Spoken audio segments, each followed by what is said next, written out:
visibility in any of the platforms. And if you're watching this on YouTube, don't forget to subscribe to our channel because we bring cool stuff all the time.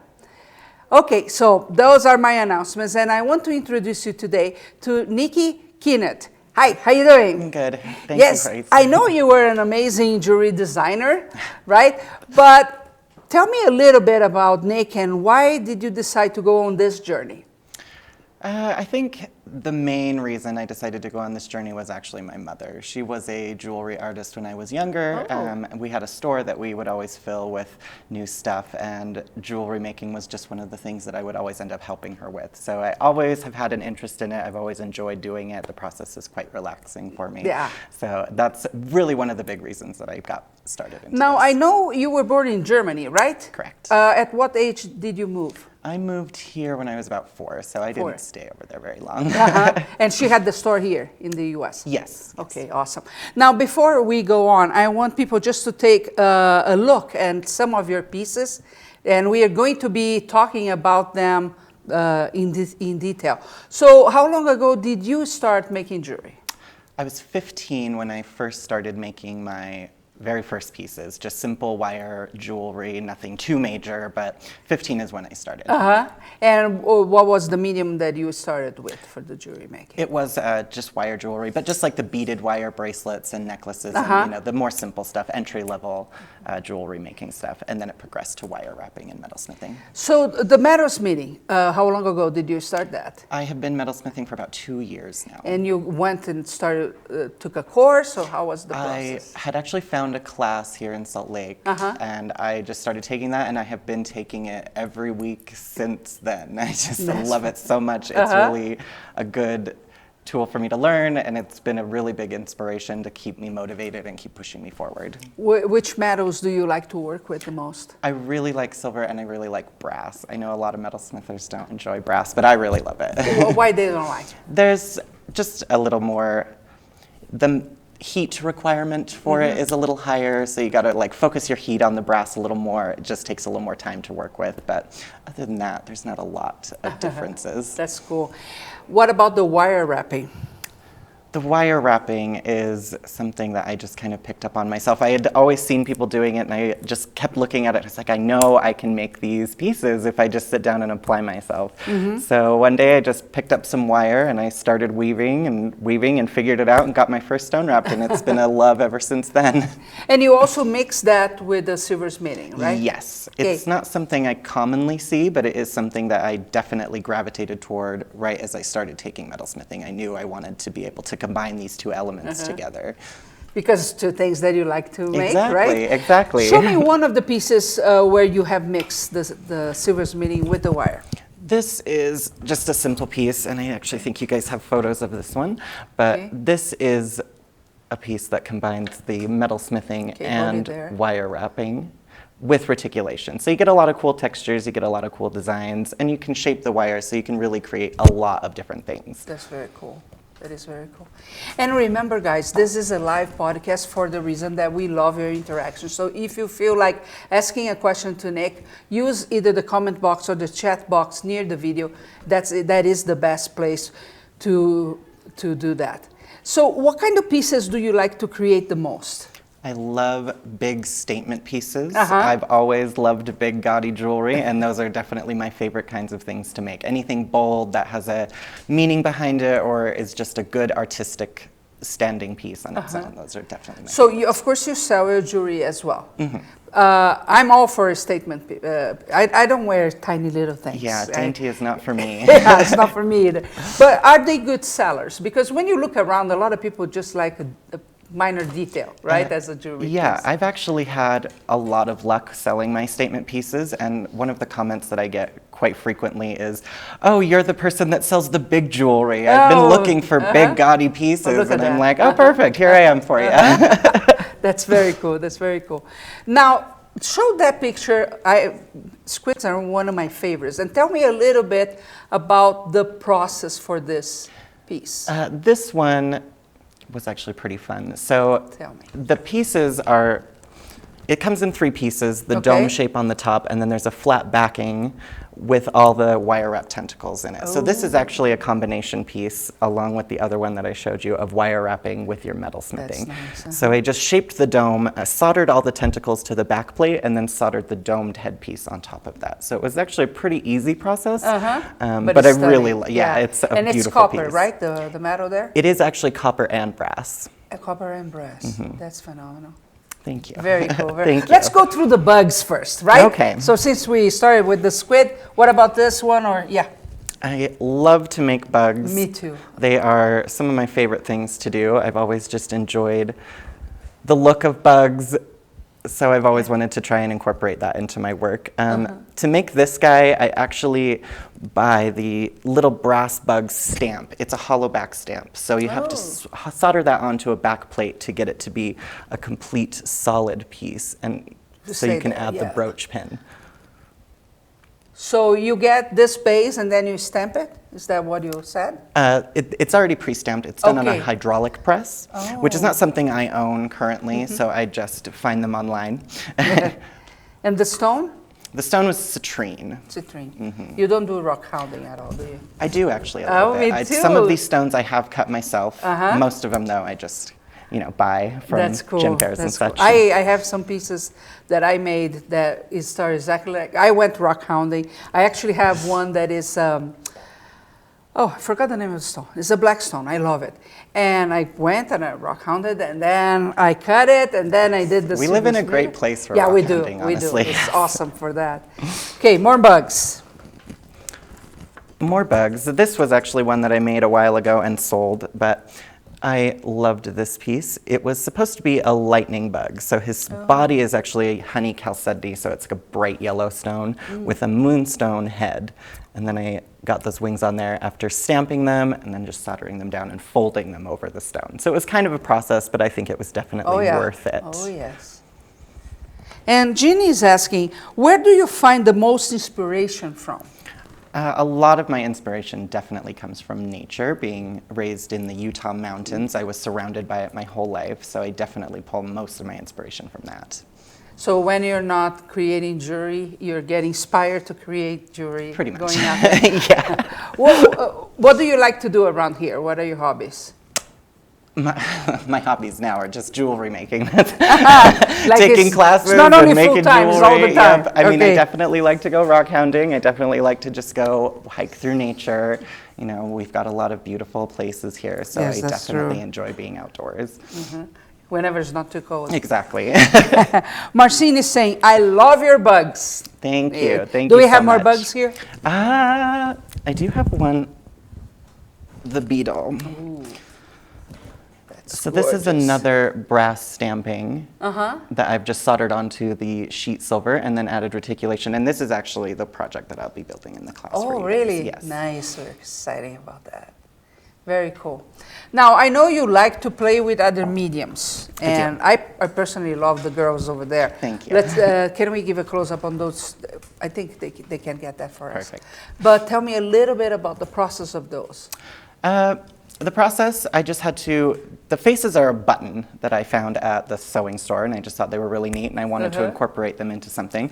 So I just sat down with some white clay and started sculpting the bodies, pressed the button into where the head would be, and then baked them. After that, I actually painted it with nail polish to get a nice shiny lacquer on it. That's interesting. Thank you. So is polymer clay another thing that you enjoy very much, or is something that you started with, now you don't? Polymer clay's always just kind of been like a side thing for me. I just enjoy sometimes building my own displays like the mushrooms and stuff, and I think polymer clay is just a really good way to do that. That's very cool. That's very cool. Joan is asking, what is reticulation? Reticulation is the process of melting silver scraps onto your piece, and that's what gives the ridging and that like bumpy sandy texture that you see beside the beetle. So what I see in the back. Yeah. Okay. And is that a complicated process? It's not a complicated process. I mean, you do have to bombard your piece with a lot of heat, but as long as you're just watching it and keeping your flame moving, it's really not a hard thing to do. What about let's suppose, because of course in every single podcast we have beginners and we have very experienced people. For me to start diving into the wire wrapping with the silversmithing, what kind of setup do I need for that? You don't need a lot of stuff. I actually have a pretty small setup at home myself. I live in an apartment, so they don't allow me to have certain tools and like large tanks for fire and stuff. So I actually use a propane torch, the little handheld propane torches. Okay. That's one of the most important things you'd need, a fire brick, and then just a couple of the hand tools like round nose pliers and flush cutters and stuff for the wire wrapping portion of it. So you don't need a bunch of things. So it's not a huge investment. It's not a huge investment. No. And they allow the butane tank They do, actually. Wow. It's just the right size that they allow us to have, so it works out perfectly. You know, you were in a quite big space here, right? Yes. We were not allowed to have that. That is crazy. Yeah, we actually had a setup because, you know, we have so many classes, but we had to work with MAP gas. Oh. Because they wouldn't allow the butane. Isn't that fun? That is crazy. Tell me a little bit about the wire wrapping. So I think you have some pieces over there also. You like stones a lot, right? I love stones. Me They're too. always the focal point of my pieces usually. That's what really drew me in, is I always loved stones, and I always wanted to be able to take the rocks that I was finding and put them into jewelry, and wire wrapping was a really good way to do that at the time. That's very cool. And this is a piece that I've actually really liked. This is a aquamarine set in steel and pewter wire. So it's a little bit more of an affordable alternative to silver metal than just using straight sterling silver wire. I love the wave you have on Thank it, you, right? thank you. It's very cool. How long does it take you to create a piece like it? So that's only wire and the stone, correct? Correct. So how long does it take you? That one took me about 6.5 hours to do. So wire wrapping can be a time-consuming process, but the more you do it, the faster you get. You know, you can really get the process, and it gets easier as you go. It's something that you can do watching TV, actually. Exactly. Right? That's what I really love about it, because it doesn't take a lot of tools. You can just sit on your couch and wire wrap your life away. Yeah, that's true, that's true. Okay, so let's take a close-up now on the pieces that you have on these two stands. Tell me a little bit about them. So this piece here is another one that I've actually combined the wire wrapping and the metal smithing. As you can see, I've got a border around it that's the wire wrap border that I then sweat soldered to the back sheeting of the piece, which I thought just gave it a really nice kind of Art Deco feel. And I was really about that at the time. And the chain, you also made the chain, or? Yes, the larger rings I did create myself, and then the final chain on the back is actually a pre-made pewter chain just to keep it a little more hypoallergenic against people's skin. Cool. That's very cool. Thank you. And this one? This one I really enjoyed doing just because I also like beadworking. I wire wrapped the pendant, and then I also made the clasp on the back, not that you can see that. But basically just got the pendant wrapped and then started stringing the beads. So what we are seeing are the beads. Show a little bit the pendant as well so they can see. Nice. Beautiful work. Yeah, this one I really like. Big, bold statement piece. Yeah. If you're going to wear it. Exactly, it needs to be visible. Susie's asking, how did you come up with mixing wire wrapping and silversmithing? I really am not sure. I was just sitting in my apartment one day, and I was just sitting there wrapping, and I was like, wow, I wonder if I could just solder this onto something, because I'd really like to make a little clasp or something. And it ended up working, and I just went with it. I've just been running with it ever since. There was nothing really that pointed out like, hey, you should be doing this. My brain just kind of did it itself. And then you said, I think I like it. Yeah. And Max is asking, how many hours in a week do you dedicate to your jewelry making? Literally all of it. Any spare time I have goes to jewelry making. It's my main source of income right now, so I just spend a good 40 hours a week making jewelry. So you took the jump of going full-time. You're teaching and selling the pieces, Yes, correct? correct. And that's your job now. That is my That's job your now, job. yes. Yeah. And then when you're home, you're thinking about it. And when you go to sleep, the inspiration comes. Exactly. And you wake up in the morning and go try to see if it works. More or less like that. Exactly. Sometimes it doesn't, but that's okay. I think that's a combination that happens to a lot of artists, exactly like that. We take the plunge into going full-time, and going full-time into anything is not a simple process. It's not. And it requires a lot of courage. And then when you're in that, it becomes a 24-hour kind of thing, right? It does, yeah. It's hard to separate your real life from your business life. And then somebody comes up with a small talk, and you are going, ha ha, ha ha, and you're thinking, oh, what if I mix that? That is so true. And the other thing is trying to combine the things you love. So, for example, you love the rocks, you love beading, you love the wire wrapping, and with that, it actually makes you find your own voice. It really does. It's right? really helped me to like hone in on the kind of style of jewelry that I want to create and the looks that I want to create. So it's been really fun. It is fun and it's important because when we think about jewelry market, talk about competition, right? Yes. You not only compete with other artists, unfortunately, you're going to also compete with cheap pre-made stuff as well, right? Very true, very true. So finding your own style, I think, is even more important than in other mediums because, in other mediums, you don't face the competition that you face at a jewelry. Jewelry really needs to you really need to stand apart from everybody. So it is definitely important to find your own voice in what you want to do. Yeah, you become unique. I remember about a year ago, I was looking to some shows, and when you go in to fill the form, some of them say no jewelry making because they are always bombarded. Yeah. So they are always the first slots that get filled, and that's something that you have to think, okay, I need to stand out in some way, so it doesn't matter that it's jewelry, they want me there, right? And I really think that the combining of these two, the wire wrapping and the metalsmithing, definitely puts you in a different realm, because not a lot of people are doing it that I've noticed, but it's people definitely like it. So I haven't seen many also mixing, Max is asking, do you sell your work? Oh, absolutely. I sell it on Etsy, Facebook, or just in person. Anywhere I can sell a piece, I'm happy to sell it. So price-wise then, let's talk a little bit about that. You put the same what you do online with a show in person? Or? Oh, yes. Yes? Give us an idea how you price your pieces. Well, with the silver pieces, silver, you buy it by the ounce. Right now it's at $18 an ounce. So is this high or low? That's pretty high. It's pretty high. So you really have to make sure that you weighing your silver is a good way to tell how much money that you should charge for it.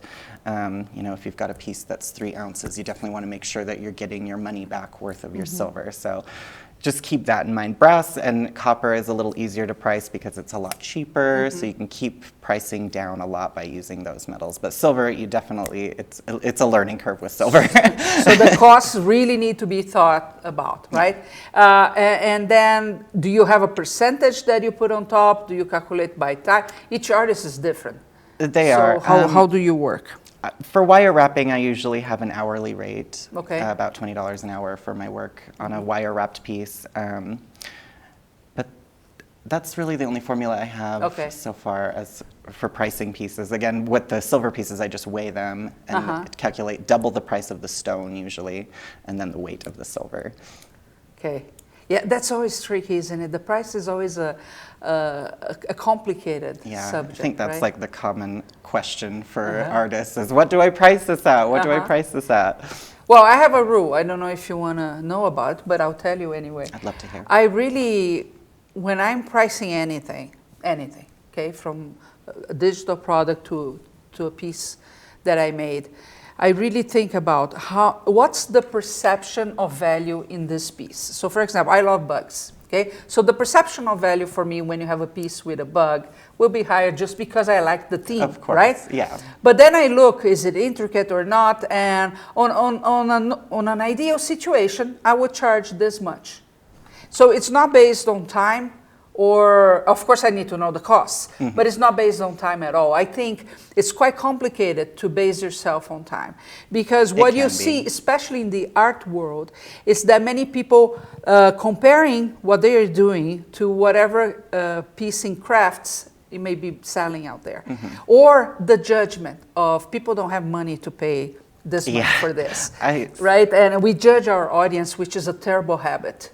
Right, you should never touch. And the last thing is to be very confident when you're asking for the price, because that is also true. That's a very good point. If your voice shakes when you ask $10 for whatever, the person on the other side will think it's not worth it. If you don't believe it, they're not going to believe it, right? And that's another thing I hear a lot is just price at whatever you feel comfortable at pricing it, and just stand behind that price. It is your artwork, and you do need to get what you think is best for it. And you need to be able to achieve the life lifestyle that you're Exactly. going for, and underpricing can keep you from doing definitely.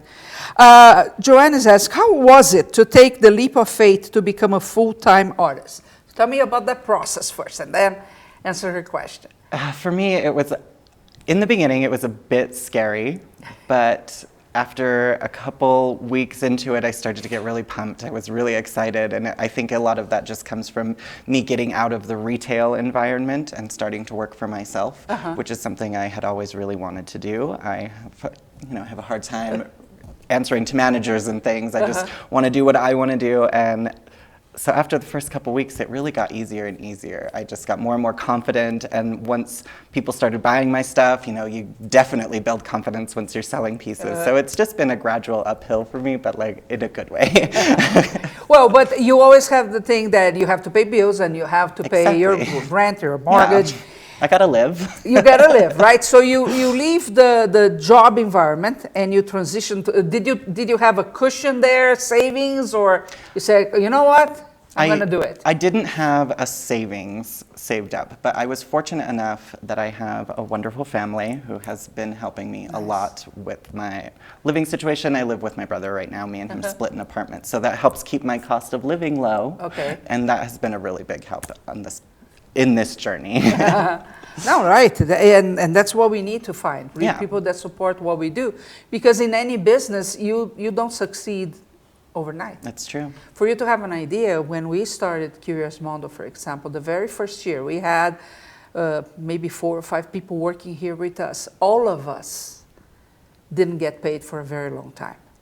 Right? Happens, and I didn't get paid for a very long time. But you either believe that what you're doing can happen or you don't, right? And you cannot let fear make the decision for you, because fear is always there, right? It definitely is. I bet you have your times that fear. even splitting with your brother, you're thinking, how am I going to get the money for this month? Yeah. Right? Yeah, no, That it's happens. definitely like that from time to time, but I just have to think back to how unhappy I was working in retail and stuff, and just remember that this is what I want to do, and I need to keep pushing myself forward, because ultimately this is my life. I want to be an artist, and this is how I want to live my life. Nice, nice. Kelly is asking, love the passion you have for your creations. The zone is real, and it's inspiring that you are there. Thank you so much. And Max is asking, how do you stay focused then? Because also working by yourself, it's very easy to unfocus. It is. I've never really had that issue, honestly. I've always been, the only thing I've ever been able to focus on in my life is art. I've always had a really hard time doing anything else, but my mind is always backtracking to art and new designs and new ideas, and so it's always been really easy for me to stay focused on this. Now, I have to say that you said you were born in Germany, so usually, and my family also came from Germany, very systematic, down-to-earth, usually people, right? So when you come and say, okay, I want to be an artist, what was really the reaction you had around you at that time? Go for it, or it was a lot of, wouldn't it be better to be an engineer? No, it was a lot of go for it. I've been doing some kind of art my whole life, and even as a young Since you were kid, small. Yeah, even as a young kid, people were always like, "Wow, you're so good at this," and da da da. So it's just, that's always been my goal, Nice. And what are you, so now I know you're teaching locally, and of course you're coming to Curious Mondo, and I know you participate in shows and things. What are your plans moving forward? Plans moving forward, I'm really just hoping to upgrade everything. I'm still in that phase where I'm kind of growing, getting a lot of the new tools and a lot of things that metalsmithers use. So my goal this year is to just acquire a lot of those new tools and really upgrade my process so I can bring more interesting pieces to the table. There's never enough tools, Never you know enough, that. never enough. It's a never-ending process. Let's see some of the pieces we haven't talked about. You know better than me what's on this table. Tell me. So this is a piece I really enjoy. It's a Beautiful ring. ring that I've created using a rainbow moonstone and sterling silver. I really always have loved flowers. I like to try and recreate them all the time, mainly just because they're very organic. Yeah. They don't have a specific shape. If it comes out a little wrong, it doesn't matter. So this is one I've really enjoyed doing. And I always make flowers. I'm just good. constantly making flowers. And so a piece like this, how much would you sell it for? This one, I'm running about $100. Okay. And it's silver, you said, It is right? sterling silver, and the Okay. moonstone is a bit of a, a nicer gemstone. Yes. So you definitely want to keep that into consideration too. When you're buying some of the gemstones, you can get them at a cheaper price, but you need to up your prices a little bit when you're selling them retail. You have another. You don't need to get that, but you have another polymer clay piece over there, right? Yes. Okay. The Bleeding Hearts necklace. Oh. I'd always loved bleeding hearts. Couldn't really find any charms or anything to make a bleeding hearts necklace, so I just decided to sculpt them out of polymer clay and then lacquer them. And then what else do we have there? We have the earrings. Oh yes, we've got a lot of stuff. The earrings I really like, and these earrings were also made with the reticulation that I'll be showing how to do. Oh. So they're a post-back So the earring. reticulation is on top there, right? Yes, it is. Okay. And then actually, I was inspired by the red arches. Oh, here in Utah, yeah. When I made this, so I thought that was pretty fun. That's Representing Utah. Yes. And then we have some wire wrap pieces here, right? Yes, this one is one I really like. This big chunky fella. It is an amethyst jersey that I've set in all brass. Nice, I like the brass. Thank you. It's very rare, actually, that you see pieces in brass, right? It is, and it is just because a lot of artists have an aversion to using it. Okay, just because of the heat thing? The heat, and when you're wire wrapping with brass, it is very springy. You have to really, really focus on getting a tight weave with the brass because it just wants to push back out all the time. So I want you to put it back there because I want a close-up on the wire wrapping part here so they can see how intricate that is. And the wire there was what, brass as well? Or? Yes, all of this is brass. Oh, look how, even the little that's brass stunning. beads. That is really amazing. Thank you. Okay. Very cool. And the other one beside it? The other one here is just an oxidized copper piece. I'm not sure what this stone was, but I loved it and I knew I had to make it into something. But another big statement piece that I just absolutely love. Yeah. It's a bit of a simpler wrap, something a little easier for people to accomplish if you're not super experienced at the wire weaving, but still beautiful. Now, you will be giving a course here at Curious Mondo. So tell me a little bit about what you plan to show people.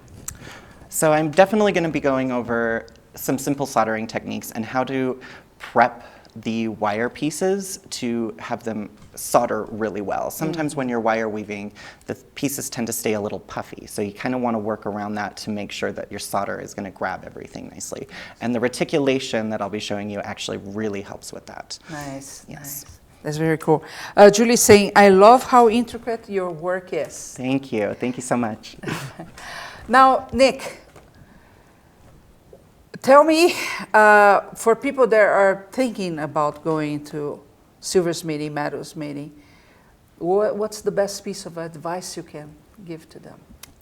Just go for it. It's not as intimidating as it looks. I know you're working with a lot of fire and a lot of big tools, but it is really not that bad. And if you're interested in going into it, I just say dive into it. You won't regret it.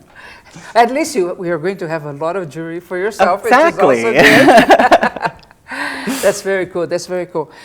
Okay, any final piece of input for people? You know, they are already inspired. Can we show all the pieces here so they can take a look at Nick's work? Tell us again where they can find your pieces and where they can find you on social media. I actually do have an online store or an Etsy store. Okay. Frequently Unique One. Frequently Unique One. Okay.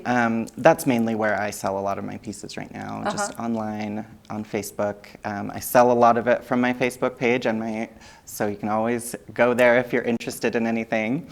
So you use Facebook as a marketing tool. How often Absolutely. do you post a piece? At least once a week. At least once a week. Yeah, because I know that you need to keep the algorithms good. You need to keep posting to keep people interested. So I'm always posting. Anytime I'm working on a new piece or any new piece that gets completed, I'm always posting it. And the response has been good for you? Absolutely. I've seen more and more a good response coming out for artists out of Facebook. But Same. you have to be persistent, right? It's Definitely, not yes. posting, oh, I posted on my wall, that's enough. People don't like to be bugged with what I make. They're connected with you because they like your style. Exactly, Right? yeah. In the case of an artist. So at least, do you use any other online platforms that you like, social media platforms? Instagram. Instagram is one and I how really is like. that working for you? Instagram is a little slower for me, but it's still a really good tool. I've still gotten a lot of people coming to me through Instagram, so it's still a really nice thing to have. But I definitely get better responses from Facebook.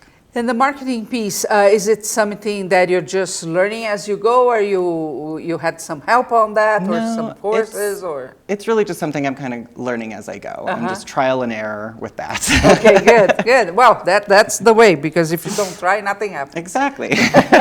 And if you try, there are only two things that can happen. It'll They either be a work or success. not. Exactly. And if they're not, instead of crying and saying nobody likes my pieces, which I've seen several times people saying, is what could I have made different in the process, not in the piece, in the process, right? We hear deal with this all the time with a ton of artists, that many times they really think, no, I post once and that's enough, I don't want to bug people, and say, yeah, but it would be good if... That's how people forget about you. Yes, Exactly. out of the light, out of mind, right? Exactly, We are all exactly. very stimulated during the day, we just don't retain. Even when people say, go to this website, when you get, I see that in shows. Do you have a business card? No, I don't. I don't use that anymore. And I say, yeah, and you think I'm going to see 50 artists and remember what's their website by the end. Yeah. Right? So, yeah. Well, Nick, it was a pleasure having you here. Thank you. And of course, Nick will be at Curious Mondo, I think in 3 weeks, if I'm not wrong, right? I think you're right. And we are going to be making bugs and reticulating and wire wrapping. It's going to be a blast. You It's guys will going to learn be a blast. lot. So. Yeah. And if you don't know Curious Mondo, well, knock at the door, because we live stream all our courses for free, and you get to see everything there. And it's so addicting that there are people that even during the night we go there, they're still on the site. They love it. So you're going to know Nick even better, and you're going to learn these amazing pieces that he's making, and you can incorporate in your toolbox later, right? So I really hope you come and join us. It's in about 3 weeks, and love it. Monday, Tuesday, and Wednesday from 9 to 12. And again, this podcast, it stays where it is. So if you know people that would be inspired, or you're thinking, oh, they should go into jewelry making, or specifically silversmithing and wire wrapping, tell them to come and watch later. It doesn't go away. It's going to be in all podcast platforms, including Spotify, and it's only content. See, nobody's asking you to pay for anything, which means it is okay for you to post in groups as well, because it's all about content and highlighting the artists. I want to thank you very, very much. You for being here. Thank you you for being here and being here with us and spending this time with us. And we'll be back here next week. Thank you so much.